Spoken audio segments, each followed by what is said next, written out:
Hey, how's it going, everybody? Charlie Wilson here, aka Sinister Charlie. Welcome back. Hello, hi.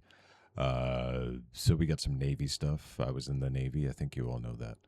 Uh, I was in the Seabees, so it's a little different. I was never on a ship, which, if you're looking to join the Navy and you don't want to go on a ship, might be something to look into. I hear there's a war that's going on that might last a long time, even though they said it would be 2 weeks.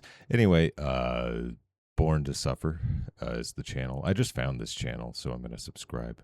And I would really appreciate it if you liked and subscribed to my channel too. But yeah, the Navy ranks, they are a little weird. Um, a lot of Siemens. There's a lot of seamen going on there. The first, I made E5 in 5 years. Which is a petty officer second class. It's yeah, the first three. I believe I can recite them. Seaman apprentice. No. Seaman recruit. Seaman apprentice. Seaman.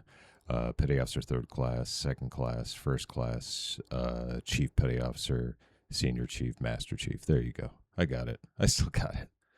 There we go. So, you want to survive the Navy, huh? I don't. Maybe you've seen the commercials. Sailing the high seas, adventure, honor, tradition. Sure. Cute. What they don't show you is that your Navy journey starts with being the human equivalent of duct tape. Yeah. Slowly clawing your way up the ranks while swabbing decks. Yeah, the first 3 years you're gonna be a janitor. So Yelled at for breathing too loud, and wondering why the ship smells like feet and jet fuel. From the bottom feeders known as wouldn't know. recruits, all the way to the legendary Master Chief Petty Officer of the Navy, the single sailor who could probably boss around Poseidon himself, we're breaking down every enlisted Navy rank. The good, the bad, and the ones that make you question why you joined in the first place. So buckle up, sailor. By the end of this video, you'll either be inspired to join the Navy or thank God every day you didn't. Seaman Recruit E1, welcome to the Navy. It's still funny. Shipmate, you've made it through boot camp, shaved your head, learned how to fold socks with mathematical precision, yeah. and now you're absolutely nothing. No stripes, no crows, no insignia at all. You're literally a blank uniform walking around the ship. Yeah. You're not a sailor yet. You're a liability with legs. Your entire identity is saying, I, petty officer, and sprinting to do whatever pointless task you just got voluntold for. You'll scrub the same deck 10 times in one day, paint the same bulkhead 3 times in a week, and somehow it'll... Like I said, I was never on a ship, but I was in for 6 years. I was never on a ship, but you're doing a lot of this bullshit work. Still be wrong. You don't even get a cool nickname. You're just, hey, Seaman Recruit, or worse, Boot. Yeah, Everyone Boot. outranks you, even the coffee machine. You'll get lost every single time you try to find the mess deck, and when you finally get there, someone will remind you you're late. The best part? Promotion is automatic, which means the Navy doesn't even care how good you are. Oh, yeah. They just want you out. Yeah, to make E2 and E3, it's just time and rank. So you don't have to take a test or anything. When you start getting into E4 is when you have to take a test. Out of this rank before you break something expensive. Seaman Apprentice, E2. Congrats, you've leveled up from total nobody to slightly less of a nobody. Now you've got 2 diagonal stripes on your sleeve, which basically means I've been here a few months and haven't completely sunk the ship yet. As a Seaman Apprentice, you're still everyone's go-to errand runner, but at least you don't look like a complete ghost in uniform anymore. You might get trusted with small responsibilities like chipping paint, hauling gear, or holding the flashlight while someone actually qualified does the work. Spoiler, you will always hold the flashlight wrong. This is also the rank where you start to notice how much Navy life is just endless maintenance. Scrub, polish, paint, repeat. You'll spend more time with a paintbrush than with your actual family. You dream of being a seaman, E3, because that's when you finally start... You dream of seamen. Doing real Navy stuff. Newsflash, it's still painting, just with more attitude. But hey, at least you're one step closer to actually looking like you belong on the ship instead of being mistaken for a tourist. Seaman E3. Finally, you've reached the top of the junior enlisted baby ranks. You've got 3 diagonal stripes now, which basically means you've graduated from ship mascot to slightly useful human. You walk around thinking you're hot stuff because you're not a recruit or apprentice anymore, but trust me, the chiefs still see you as a walking mop with boots. As a seaman, you finally get tossed into more real Navy work. But real Navy work often looks suspiciously like more painting, more cleaning. Yeah, until you make like E5, you're going to be tasked with a lot of bullshit. Like when I made E5, I was like, this is... I wonder if I should have stayed in, but you make your decisions. More standing watch. Basically, the ship is your E5 was entire pretty cool though. personality now. You'll get roped into late night duties, security watches, and probably get lost the first 5 times you try to find the mess deck. That's just part of the initiation. Your biggest flex? Now you're eligible for more specialized schools and jobs. You're starting to actually become something in the Navy instead of just floating furniture. Of course, you'll also be hazed mercilessly by petty officers who live for reminding you that no matter how confident you look, you're still a boot in their eyes. Enjoy the seaman rank. It's the last Enjoy, stop before the Navy enjoy the seaman rank. slaps a crow on your sleeve and decides you're responsible for things that actually matter. Petty Officer, 3rd Class, E4. Congratulations. You've officially escaped the Seaman Scrubbing Barnacles Club. Now you've got a crow on your Well, sleeve, you're still which kind of means you're an actual petty you're still going to be doing a lot of that work.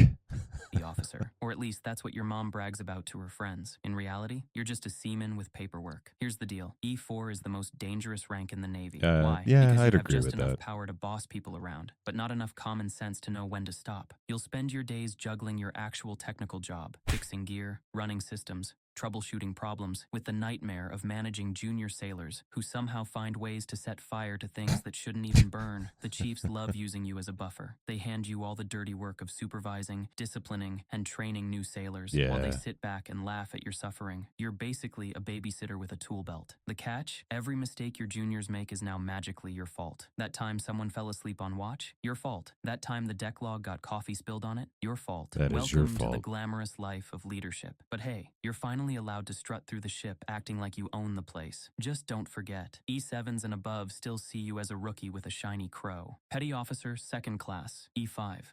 Petty Officer, 2nd Class, the Navy's favorite middle child. You've clawed your way past E4, which means you've either got real leadership potential or you just survived long enough without getting NJ. I just survived long enough, to be fair.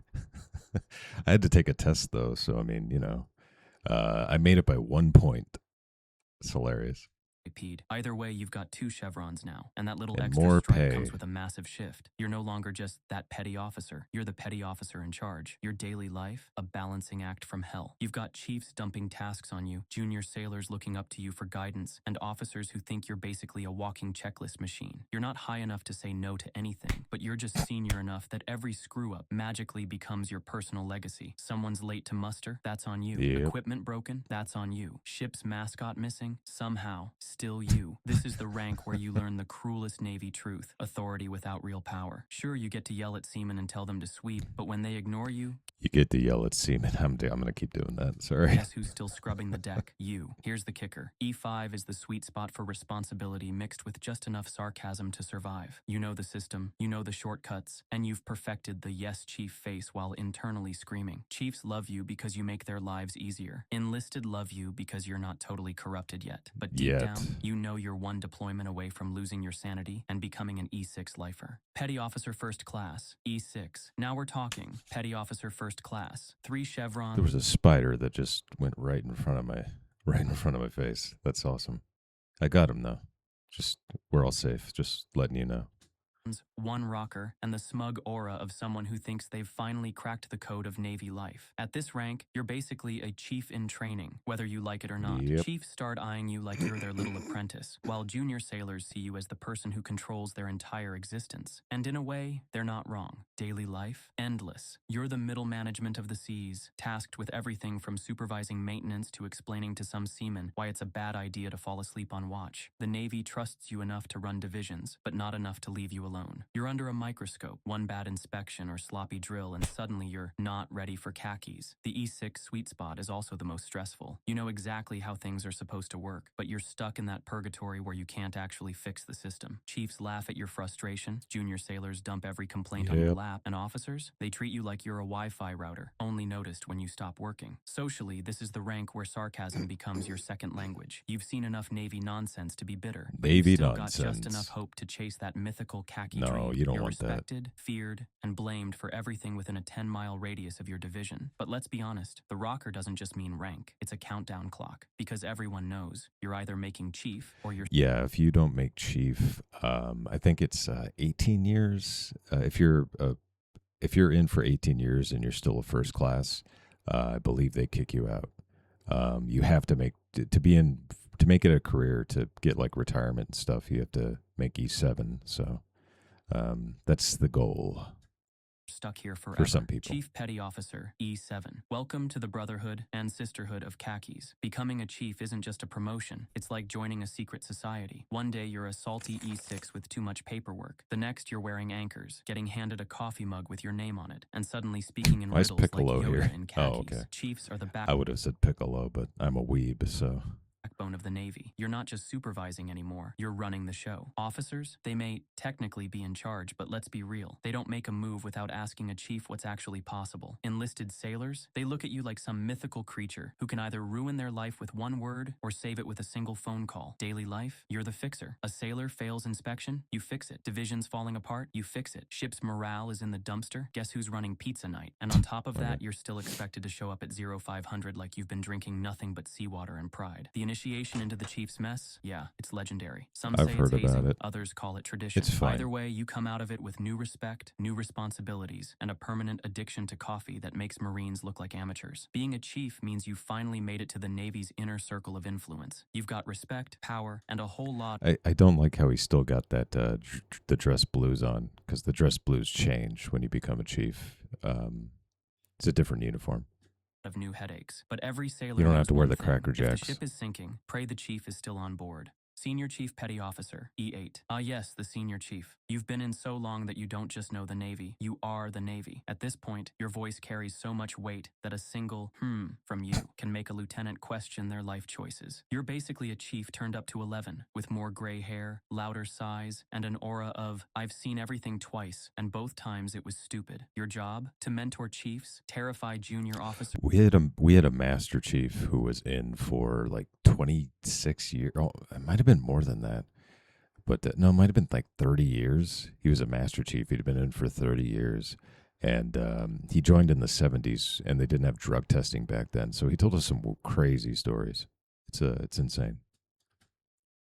And keep the Navy from collapsing under its own mountain of good ideas. When a ship's in chaos, the crew doesn't look for the captain. They look for the senior chief, because everyone knows you're the one actually holding the place together. You've mastered the fine art of telling sailors they're wrong without raising your voice, which somehow makes it scarier. Daily routine? Half the time you're navigating sailor drama like a high school guidance counselor. The other half you're crushing dreams with phrases like, back in my day, and we tried that once, and it failed miserably. Officers think they're running the Navy, but everyone knows senior chiefs are the real puppet masters, pulling strings from the shadows I like salty suppose. coffee-fueled masterminds. Bottom line, a senior chief is the Navy's equivalent of Gandalf with a coffee mug. Wise, grumpy, and capable of I keep thinking my video's messing up. It might be, so I apologize for that. absolute wizardry when the situation demands it. Sailors fear you, officers rely on you, and nobody wants to see you angry. Master Chief Petty Officer, E9. This is it, the top of the enlisted mountain. The Master Chief Petty Officer is less of a person and more of a mythical figure. You've survived decades of deployments, clueless officers, and enough Navy bureaucracy to kill a normal human being. Now, you walk around the ship like Poseidon himself, except instead of a trident, you wield unlimited authority, legendary sarcasm, and a coffee cup that hasn't been empty since the Cold War. Your power is unmatched. Sailors whisper when you enter the room. Junior officers snap to attention like their sorry about the lighting. It's something's messing up. lives depend on it. And even captains will quietly ask, Master Chief, is this a bad idea? Because let's be real, you're the one running the Navy. Officers might sign the paperwork, but you're the reason the ship doesn't sink or the command doesn't implode. Day to day, you balance mentoring young sailors, protecting them from the dumbest good ideas that come from higher up, and making sure the Navy doesn't eat itself alive. When morale's low, you fix it. When chaos strikes, you control it. When someone's career is about to end in flames, you either save it or hand them the matches with a smile. And let's not forget the stereotype. Salty, wise, terrifying, and somehow both everyone's hero and everyone's nightmare. If a sailor hears Master Chief wants to see you, they immediately wonder which life choices led them to this moment. Bottom line, Master Chief isn't just a rank, it's a living legend. The Navy doesn't move without you, and the ocean itself might part if you demanded it. Master Chief Petty Officer of the Navy. Of the Mech Navy. Pawn. There is only one of you. One. The Mech Pawn isn't just a rank. It's a throne. You're the voice of every enlisted sailor in the entire U.S. Navy, and that means every problem, every complaint, every dumb policy, and every morale crisis eventually makes its way to your desk. You don't just mentor sailors, you mentor the Navy itself. When you walk into a room, even admirals sit a little straighter. Captains who normally think they're untouchable suddenly get nervous. Why? Because the MC Pawn can kill a career with a single raised eyebrow. You don't shout anymore. Your presence does the talking. And when you actually do speak, people write it down like script scripture. Your day is a mix of meetings with the Chief of Naval Operations, speeches to sailors, and carefully avoiding becoming a meme on Navy Facebook pages. Sailors look up to you like you're some The fact that Navy Facebook pages exist. kind of demigod, but also secretly hope you'll fix the things they complain about on deployment. Spoiler, you won't. You're too busy traveling the world, shaking hands, and reminding everyone what deckplate leadership is supposed to mean. The stereotype? You're equal parts wise sage, terrifying grandparent, and Navy PR mascot. Your haircut could slice steel, your coffee mug costs more than a seaman's paycheck, and if you show up on a Seaman. ship, people Sorry. scrub every corner twice because mink pond's coming. Bottom line, you've survived the ranks, you've outlasted the Navy itself, and now you sit on top of the enlisted food chain, the one sailor to rule them all. Now, before you get all up in Oh arms about boy. me skipping Command Master Chief Petty Officer and Fleet Force Master Chief Petty Officer in the video, yes, I see you. Let me Okay. explain. These aren't just fancy titles. They're like the secret VIP levels of the Navy. Most videos skip them because, honestly, talking about them is like explaining the difference between regular cake and ultra Yeah. deluxe cake with gold sprinkles. It's still cake, but now with way more responsibility and a ridiculous number of acronyms. So I left them out to keep your brain from exploding. But now you know they exist. And yes, they are awesome, powerful, and slightly intimidating. If you survive this lineup, congrats. You've got tougher sea legs than... All right. There you go. That was fun. I like that. It's nice to go back and think about those days, a lot younger and a lot more drunk. But anyway, thank you very much for watching. Please like and subscribe down below, and have a good one.